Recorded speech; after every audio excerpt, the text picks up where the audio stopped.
nutricionista, sejam muito bem-vindos ao meu canal. Se você não me segue lá nas redes sociais, vou deixar meu arroba aqui na descrição, me siga lá também. Calorias importam? Eu devo contar calorias? Quantas calorias tem uma folha de alface? Como eu sei que estou em déficit calórico? Como gerar um déficit calórico? Como saber quantas calorias eu devo comer no dia? As perguntas são muito recorrentes e eu já trouxe esse assunto lá na rede vizinha, lá no Instagram, e eu achei muito pertinente fazer um vídeo, porque eu vejo que é uma dúvida muito comum das pessoas ainda sobre isso. Então assim, como é que surgiu essa história de caloria? Como é que chegaram, né, para determinar esse alimento tem tantas calorias? Como é que foi isso tudo, gente? O que acontecia? Antigamente, as pessoas comiam basicamente as frutas de acordo com a época do ano, carnes, ovos, castanhas, iogurte, leite, queijo, principalmente raízes, batata, aipim, batata doce. E se a gente voltar nas fotos da praia de 1970, 80, era todo mundo magro. Não tinha pessoas em sobrepeso, obesidade. Isso é um evento recente, é um evento que vem ali da década de 80, 90 pra cá, que as pessoas vieram ganhando mais peso, né? Quando a gente fala de calorias, as pessoas têm assim muito, como é que eu vou dizer, uma fissura por contar calorias, saber quantas calorias tem no prato, saber quantas calorias tem determinado alimento. Então assim, como é que surgiu a história da caloria, gente? Quando houve a Segunda Guerra Mundial, um cientista, ele chegou na conclusão de que seria muito interessante saber quantas calorias tinha, quanto de energia os soldados estavam consumindo, para que eles tivessem um bom rendimento lá na guerra, lá na frente de batalha. Então, o que esse cientista fez? Ele criou o calorímetro. O que é o calorímetro? O calorímetro é como se fosse um tambor grande com água e dentro desse tambor ter um tambor pequeno sem água. Então, você coloca o alimento nesse tambor pequeno sem água e bota fogo nesse alimento. E esse alimento, ele vai aquecer a água que está ao redor, esse tambor ao redor. Então, por exemplo, esse alimento ele queimou por inteiro e ele aumentou a temperatura da água em 1 grau, que a gente tem um termômetro lá para medir. Então, se ela aumentou em 1 grau, esse alimento todo queimado tem 1 caloria. O alimento, na sua totalidade ali da queima, ele aumentou a temperatura da água em 20 graus, então esse alimento tem 20 calorias.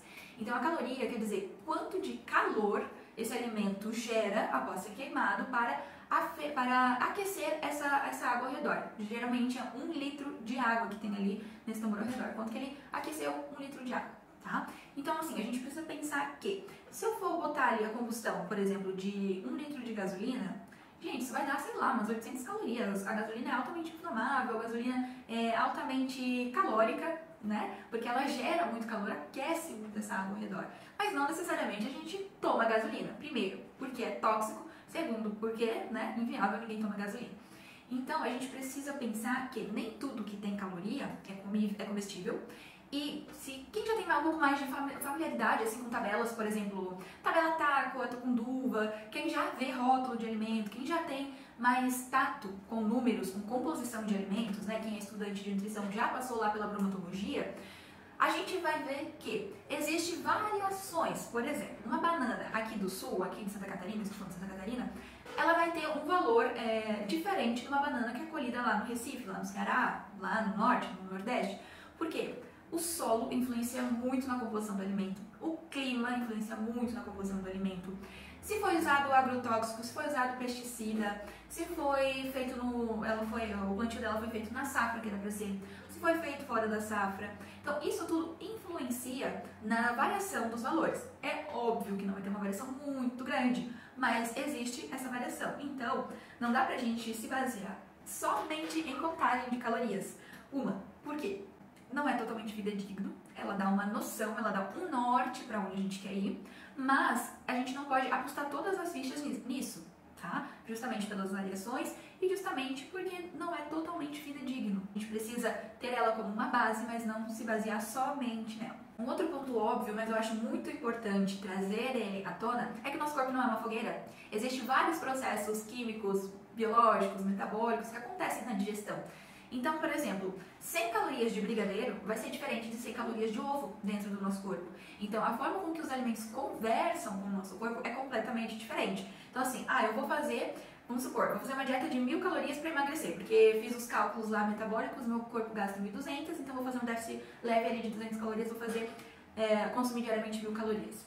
Gente, você pode fazer as 1000 calorias numa dieta saudável, limpa, com um volume de comida maior para você ficar saciado por mais tempo. Ou você pode fazer uma dieta lixo, fazer 1000 calorias de pizza, brigadeiro e hambúrguer, né? Fast food. você vai chegar no emagrecimento muito diferente de quem fez uma alimentação adequada, uma alimentação. Eu não gosto muito de usar o termo alimentação balanceada, mas fez uma alimentação melhor, mais saudável, tá? Então, assim, os alimentos eles conversam com o nosso corpo completamente diferente. Então, quem gosta de contar calorias, cuidado, o nosso corpo não é um calorímetro. A questão de matemática, nosso corpo não é uma calculadora. A gente precisa olhar para o nosso corpo não somente com um olhar matemático, mas com um olhar bioquímico e fisiológico, entender o que está acontecendo ali, entender o que você está fazendo com o seu corpo. Sobre a variação da composição dos alimentos, a Anvisa permite que os alimentos industrializados, isso é, os empacotados, eles sofram uma variação de 20% para mais ou para menos, isso os industrializados. Os alimentos in natura, então, eles existem essa variação, mas não tem uma regulação sobre isso, porque é algo muito individual. Então, quando eu digo que você não precisa ficar contando calorias, não quer dizer que calorias não importam. Elas importam e elas são um norte. É muito mais fácil a gente usar o critério de fome e saciedade. Quando eu falo isso, as pessoas se assustam, mas é verdade, é o que mais funciona. Comer somente quando tem fome e parar de comer assim que se sentir saciado. Eu até gosto de trabalhar com a margem de comer até se sentir 80% saciado. Por quê? Porque o final ali da resposta de saciedade demora um pouquinho para o nosso cérebro, o nosso intestino ali funcionarem, né? Mandar essa sinalização.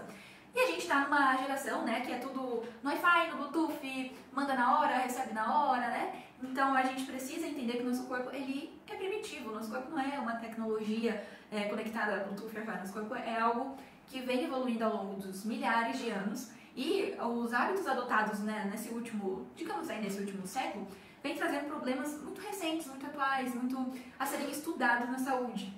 Então a gente precisa identificar, primeiramente, o sinal fisiológico da fome. O que é fome? Na dúvida, você não está com fome, você está com vontade de comer. A vontade, ela sempre vem de um alimento específico, uma fatia de bolo da padaria X, o pudim da minha mãe. Então sempre acaba sendo um alimento específico. A fome você comeria qualquer coisa. E para saber se você já atingiu a saciedade, você precisa se perguntar: eu comeria mais ovo? Ovo de galinha, ovo cozido, ovo mexido? Eu comeria mais brócolis? Ou comeria mais sardinha? Comeria mais atum? Se você comeria mais esses alimentos nutritivos, possivelmente você ainda está com fome. Mas se você, não, ovo eu não comeria não, então provavelmente a sua fome já passou, você já está num grau de saciedade. É extremamente importante a gente se conectar com a fisiologia, com esses sinais fisiológicos de fome, saciedade, sede também, porque eles são os reguladores do nosso corpo. Quando você está com calor, você não vai lá, pega um termômetro, afere a sua temperatura para saber, não, agora eu tenho que botar um casaco. Ou não, agora está na hora de pôr uma regata. Por quê? Você sente o calor, você sente frio. Então, naturalmente, você já consegue fazer a regulação da temperatura. Vontade de ir no banheiro. Você não afere em algum lugar dizendo, não, agora eu estou com vontade de fazer xixi. Não, você sente ali na sua bexiga a sensação de estar cheia, né, de estufamento, de vontade de ir no banheiro. Mesma coisa para fazer o número 2, você sente vontade, você vai no banheiro e faz. Comer é uma necessidade básica, como frio, calor, vontade de ir no banheiro, comer é a mesma coisa. Só que a gente foi ensinado ao longo dos nossos anos a suprimir esse sinal fisiológico. Então a gente acaba fazendo o quê? Tô aqui trabalhando, bateu fome, não consigo sair para comer. Então você guarda, você ignora esse sinal e segue sem comer até a próxima refeição, até a hora de comer. Quando acontece você chegar em casa à noite, que você não comeu nada, você está morrendo da fome.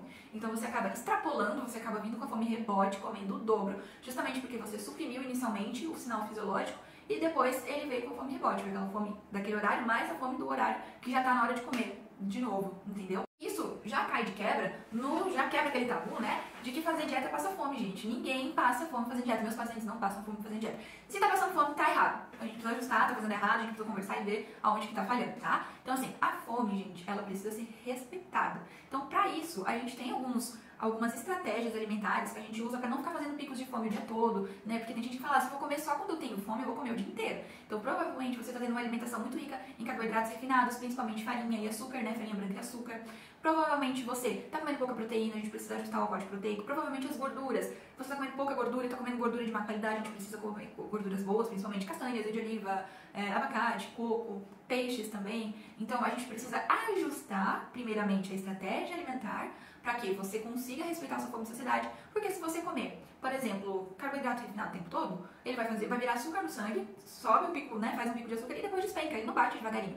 Então, quando ele despenca, ele dá fome e rebote. Então, é por isso que você sente fome o tempo todo.